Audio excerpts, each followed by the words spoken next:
各位親愛弟兄姊妹、各位觀眾，我哋喺呢幾集裏邊咧，都會睇耶穌行第一個神蹟，就係迦拿婚宴水變酒。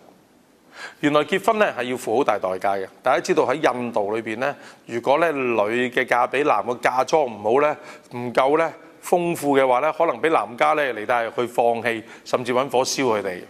猶太人都係啊，猶太人就啱調轉去娶妻嘅時候咧，要付一個好重嘅聘金嘅。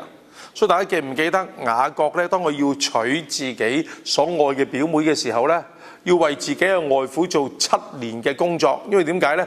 佢逃走嘅時候係冇帶備好多嘅金錢，所以佢正正式式嘅老婆奴。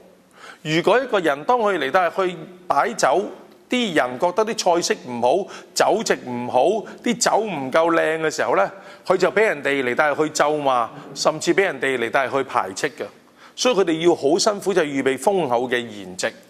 好啦，我哋又諗一諗，豐厚嘅筵席係要付好大嘅代價。有好多人就點啊？用好多錢，其實一次過咧就清袋啊！即係特別擺酒咧，未必一定有一賺噶嘛，係咪？哇！成班親戚嚟，可能做少少禮就用你一台嘅價值。如果個酒席唔好嘅時候咧，又俾人哋喺背後批評嘅喎。哇！我試過都聽過啦，咁真係過分咗少少嘅。即係有一次我有一個嘅筵席，咁可能個酒席嘅價錢係平啦，就因貨就價啦，係咪先？咁咧，所以咧嗰啲嘢其實係較為即係唔係咁好食嘅。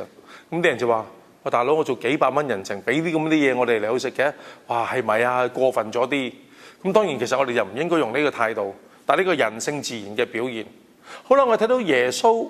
佢同佢嘅母親咧被邀請出席一個嘅婚宴，但係當呢個婚宴用飲下嘅時候唔夠酒用啦，於是瑪利亞就嚟到同耶穌講：啊，呢個嘅主人咧，佢嘅酒用盡了。呢個好寶貴嘅功課。當我哋有困難嘅時候，我哋識唔識將呢啲嘅問題帶到神嘅面前，讓神為我哋解決呢？請你記住，我哋嘅神愛我哋。我哋有困難嘅時候，話俾我哋嘅神聽，佢必定會為我哋開出路。希望我哋能夠愛慕神，將我哋嘅問題帶到神嘅面前啦。